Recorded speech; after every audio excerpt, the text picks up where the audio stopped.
Chevrolet celebrates its 40th anniversary this year. The Super Chevy weekend was notable in its own right for two things: the conspicuous absence of two-time world champion Dan Nicholson and humidity, which made for tricky transitions down the track.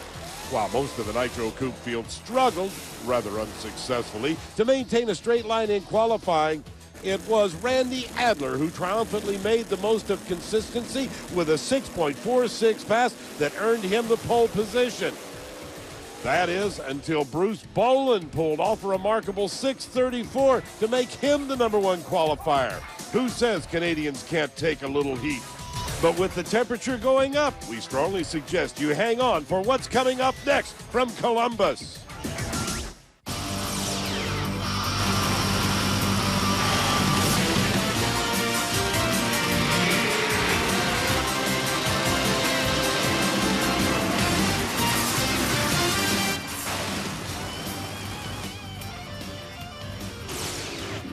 National Trail Raceway, a very historic drag strip just west of Columbus, Ohio, right off of Old Route 40, is the stop for this week's AutoZone Super Chevy Show. Hello again, everyone. I'm Ted Jones, your host on the Super Chevy Show. And no, I'm not in the Nitro Coupe pits. You see, I'm in the pit area of Bob Hall's wheel stander. This, ladies and gentlemen, is an incredible machine. If you've never seen a wheel stander, I promise you, before the show is over, we'll show you one. Now, this particular wheel stander, the Airborne Express, had a little bit of a problem in Bristol, Tennessee much earlier in the year. You see, he was setting in staging lanes, getting ready to go, fired up the engine, and it kicked two rods out for no reason whatsoever, a loss. But he had the paddy wagon as a backup. The fans still got their show, and I'll guarantee you, before this program is over, you'll get to see exactly what a wheel stander does and just why it's called a wheel stander.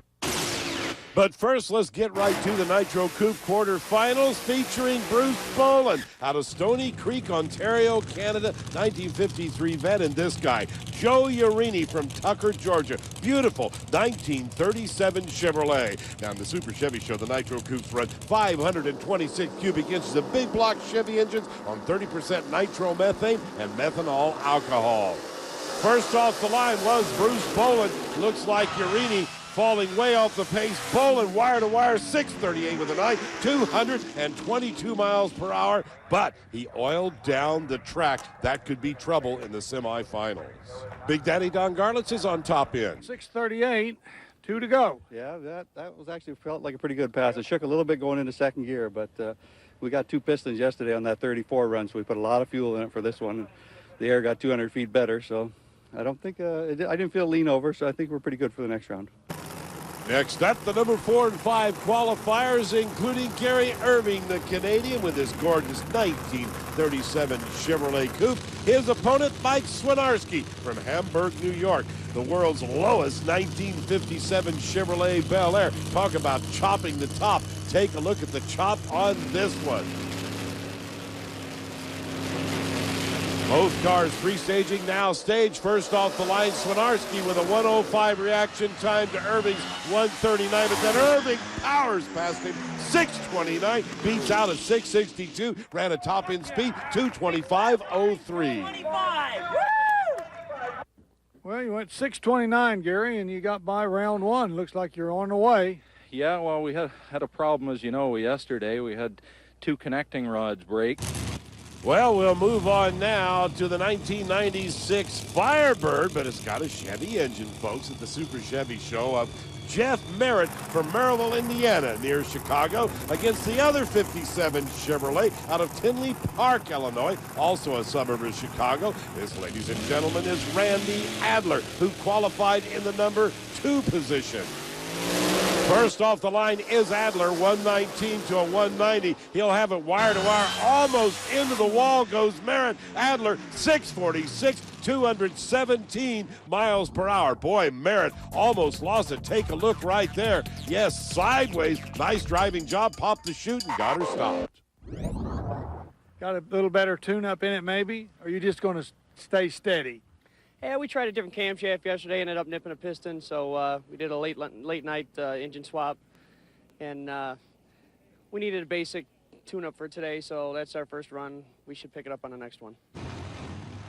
Then comes the 1969 Camaro of Holly, New York's Dave Tomasino. His opponent will be this guy from Laytonsville, Maryland. Ladies and gentlemen, meet the driver of the 1992 Camaro, Tommy Howes. One of the original supercharged outlaws, now runs a Nitro Coupe, qualified it in the number 3 position. Good lead, and all over the track, Tommy Howes, Dave Tomasino. I believe Howes may have crossed the line first. Anyway, gets to the finish line first. Tomasino will be declared the winner. 865, 111 miles per hour. Yeah, the crewmen saying, who won? Who's disqualified? What's going on? Well, let's take a look at what happened. You can see Howes off the line, moving over toward the center line, and yep, he crossed the center line first. Let's go to Big End with Don Garland. Dave, you're lucky you're not back there getting ready to rebuild his car. That's absolutely. We left the starting line and it hiked the tires up and it was on a real good pass, and all of a sudden it just climbed on the tire and just didn't want to go away. And I heard Tommy pedaling and I was pedaling, and we were both doing a heck of a driving job. So in the semifinals, the two Canadians will face each other, and Adler will face Tomasino. That is, if he can get the car going straight. This ESPN2 coverage of the AutoZone Super Chevy Show is brought to you by WorkMat, the mechanics mat available at AutoZone, and by AutoZone,